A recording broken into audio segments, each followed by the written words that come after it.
नमस्कार मित्रांनो, आपण पाहतात रयत वार्ता। आज आपण खेरडवाडी या गावामध्ये आहोत। तर या ठिकाणी काही शेतकरी बांधव बसलेले आहेत। तर महाराष्ट्र शासनाचे जे एकंदरीत विमा असेल, सोयाबीन कापूस अनुदानाची घोषणा केली आहे, ती या शेतकऱ्यांपर्यंत खरंच पोहोचली आहे का हे जाणून घेऊन आपण त्या ठिकाणी या शेतकऱ्यांचं मत जाणून घेणार आहोत। नमस्कार काका, आपलं नाव सांगा। वचिष्ठ नारायण चौरे, राहणार खेरडावाडी। तर तालुका गेवराई, जिल्हा बीड। खेरडावाडीचे शेतकरी आहेत। किती शेती मामा तुम्हाला?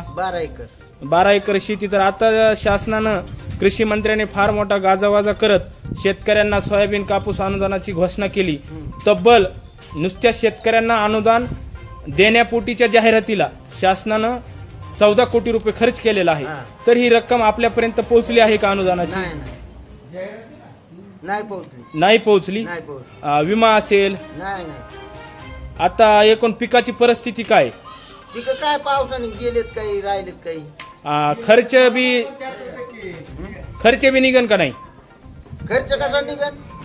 तर आपण बघताय अतिशय हालाकीच्या परिस्थितीत एकंदरीत या ठिकाणी शेतकरी जीवन जगत आहेत। आणि शासन तर फार मोठ्या वल्गना करून आम्ही शेतकऱ्यांचे कैवारी या आविर्भावात नुसत्या जाहिरातीच्या खर्चावर कोट्यावधी रुपये खर्च करीत आहे। तर मला तुम्ही सांगा, आता गेवराई तालुक्यात 3-4 जण इच्छुक आहेत।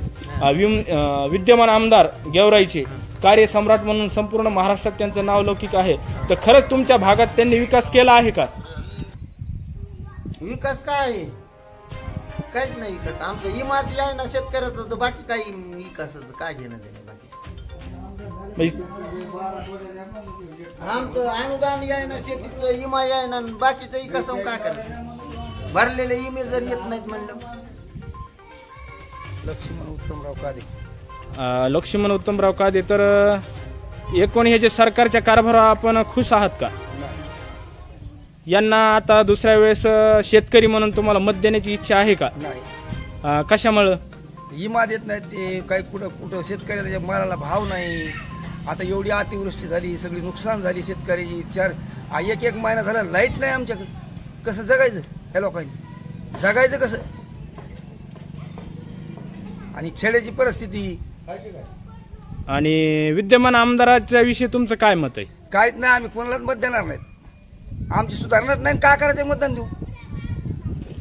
मताच्या पोटी तर कुणी येईल ना आम्हाला त्या म्हणे। तुम्ही ह्या विधानसभेला मतदान करणार नाही? करणारच नाही।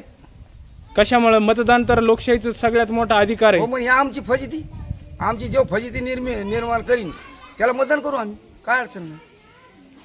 पण आता मग कोण आहे? आता बदामरावजी पंडित या ठिकाणी इच्छुक आहेत, विजयराजे पंडित आहेत, लक्ष्मण अण्णा आहेत। या तिघापैकी तुम्हाला कोण चांगला वाटतं? कोणीच नाही चांगला वाटत आम्हाला। जो आमचा फायदा करीन तो चांगला। तुमच्याकडून नेमके काय अपेक्षा, शेतकरी म्हणून तुम्ही काय अपेक्षा? सांगितलं मी तुम्हाला, आमचा विमा नाही, आमची पिकाची नुकसान झाली, आम्हाला एक महिना झालं लाईट नाही, हे लहान लहान लेकर आहेत, हे दवाखान्याची सोय नाही जवळ, काय करायचं आम्ही?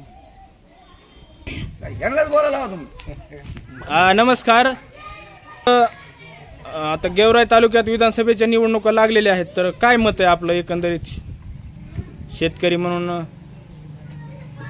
जो योग्य उमेदवार वाटेल त्याला निवडून द्यायचे हे मत आहे। कोण योग्य उमेदवार? आता एकीकडून नाही, पण अजून ते उमेदवार जाहीर झाले नाहीत ना, त्याच्यामुळे योग्य आणि अयोग्य निवड करता येत नाही। जाहीर नाही, पण आता चर्चा तर चालूच ना। एकीकडून विजयराजे पंडित यांची चर्चा आहे, दुसरीकडून बदामरावजी पंडित आहेत, लक्ष्मण अण्णा पवार आहेत।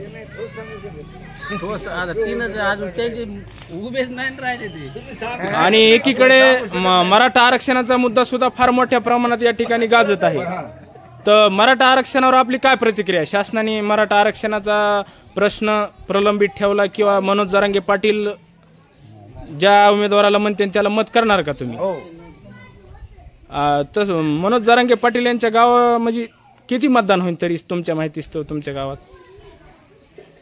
आमच्या गावात किती मतदान आहे आपलं?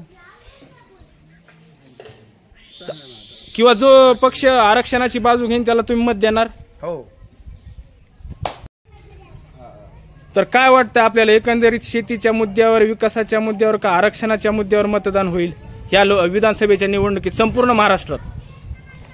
संपूर्ण महाराष्ट्रात सध्या तरी विकासाचा मुद्दा बाजूला राहिलेला असून आरक्षणाच्या मुद्द्यावर किंवा जातीयतेच्या मुद्द्यावर हे इलेक्शन होणार आहे आणि त्या अनुषंगाने सर्व मतदान करणार आहेत. ओबीसी एका बाजूने करणार, ओपन एका बाजूने करणार, अशी परिस्थिती सध्या तरी आम्हाला हे चित्र दिसतंय.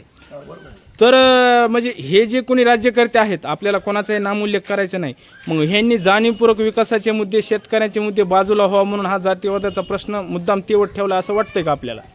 सर्व इथून मागच्या पाठीमागच्या सरकारने आणि ह्या सुद्धा सरकारने सर्व जातीवादाचे मुद्दे निर्माण करून स्वतःचं राज्य सरकार कसं येईल हे पाहिलेलं आहे. मनोज जरांगे पाटील यांची या विधानसभेत भूमिका निर्णायक ठरेल का? निर्णायक ठरेल, काही ठिकाणी ठरणार नाही. त्याचा प्रभाव आपल्या बीड जिल्ह्यात होईल का? होईल ना. काही गेवराई मतदारसंघात त्यांच्या मतावर लोक मतं करतील का? गरजवंत मराठी, गरजवंत मराठा त्यांच्या मतावर करणार, ओबीसी लक्ष्मण हाकेच्या मतावर मतदान करणार.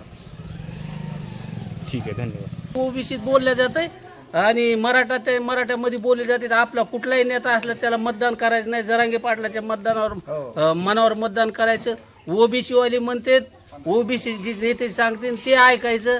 असं सध्या वातावरण तालुक्यात गावात कुठं चर्चेला दिसतंय. म्हणजे हे आरक्षणाच्या मुद्द्यावर जसं आपण पहिलं ओबीसी असतील मराठा एका ताटात जेवत होतो, आता तुम्हाला वाटतंय का कुठंतरी आरक्षणाच्या मुद्द्यावर दुफळी निर्माण होत आहे ग्रामीण भागात? आरक्षणाच्या मुद्द्यावर दुफळी निर्माण होत आहे, परंतु प्रत्यक्षात काही लोक एकमेकाला दुश्मन ठरवत नाहीत. फक्त लोक आपापल्या मतावर आपला माणूस कसा निवडून आणायचा ह्या मतावर ठाम आहे. आता गेवराई तालुक्याचा एकंदरीत अभ्यास करता ओबीसी मतांची सुद्धा या ठिकाणी भरपूर संख्या आहे, तर ओबीसी मतांचा फटका या प्रस्थापित उमेदवाराला बसेल का? बसू शकतो. आपलं नाव सांगा. अनंत अंकुश कुटे, राहणार मारफळा. या ठिकाणी कुटे साहेब, आता जरांगे पाटलांचा आरक्षणाचा मुद्दा आहे, तर जरांगे पाटलाच्या मनावर किंवा जरांगे पाटील जे म्हणतील ते गेवराईचा आमदार होईल का? तुम्हाला काय वाटतं? 100% काळ्या दगडावरली पांढरी रेख आहे की जरांगे पाटील ज्याला म्हणतील त्याला मतदान करायचं. बरं, ग्रामीण भागात हे जे प्रस्थापित जे कोणी पुढारी असतील महाराष्ट्रातले किंवा गेवराई विधानसभेतले, त्यांच्यावर रोष आहे का? बरं, काही नाही, रोष आहे. हा, मोठाल्या नेत्यावर रोष आहे आणि हे तर काही पाठिंबा जरांगे पाटलाला दिलाच नाही. हा, त्याच्यामुळं आम्ही जरांगे पाटील जो उमेदवार देतील त्याला आमचं 100% मतदान असेल. ठीक आहे. मग कशी राहील गेवराई तालुक्याची परिस्थिती? 100% जरांगे पाटील म्हणजे तेच होणार, त्याच्यात काही बदल होणार नाही. आता नारायणगडावर 14 तारखेला दसरा मेळावा आहे, आपण जाणार आहोत का? रेकॉर्ड ब्रेक गर्दी होणार तिथं. आणि तिथून त्या माझ्या माहितीस्तव जरांगे पाटील पुढील दिशा ठरवणार आहेत, तर आपण पूर्ण ताकदीने जरांगे पाटलाच्या पाठीशी मारफळा गाव पूर्णपणे 100% आहे. आणि गेवराई तालुका पण आहे.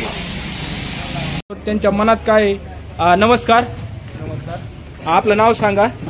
नवनाथ महादेव आबूद, राहणार शिंदवाना, चिंचोली तालुका, गेवराई. तर तुम्ही मला सांगा की आता जे शासनाने विमा असेल, अनुदान असेल, त्याचा लाभ तुम्हाला झालाय का?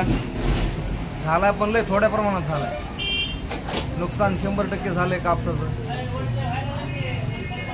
आणि आता जे मराठा आरक्षणाचा मुद्दा आहे, एकीकडे मनोज जरांगे पाटील यांच्या प्रचंड टोकाचा संघर्ष चालू आहे, तर आपल्याला काय वाटतं गेवराई विधानसभा मतदारसंघामध्ये मनोज जरांगे यांची विधानसभेमध्ये भूमिका निर्णायक ठरेल का? 100% ठरेल. मराठा समाज हा जरांगे पाटलांच्या पाठीशी खंबीरपणे उभा राहणार आहे. तर तुम्हाला वाटतं की जे विद्यमान सरकार आहे, जरांगे पाटलांच्या आरक्षणाच्या मुद्द्याचा फटका किंवा त्यांनी जे काही या ठिकाणी जरांगे पाटलांना वागणूक दिली आहे त्याची किंमत या सरकारला मोजावी लागेल का? 100% मोजावं लागेल. आपल्याला काय वाटतंय गेवराई विधानसभा मतदारसंघात कोण आमदार होईल? एकीकडे जरांगे पाटील जे म्हणतील ते आमदार होईल. एकीकडे विद्यमान आमदार आहेत लक्ष्मण अण्णा पवार, दुसरीकडून बदामरावजी पंडित सुद्धा इच्छुक आहेत, विजयराजे पंडित आहेत. परंतु या तिघांपेक्षा जर एखादा गावगाड्यातील सामान्य तरुण दिला आणि जरांगे पाटील जर त्यांना पाठिंबा दिला तर तो आमदार होऊ शकेल का? 100% होऊ शकेल. पाटील म्हणतील त्याला. म्हणजे पाटलांच्या मताचा फटका विद्यमान सरकारला बसू शकतो. 100% बसेल. मी लक्ष्मण काठोडे, कॅमेरामन ओम मोरेसह रयत वार्ता न्यूज, लोणावळा, गेवराई.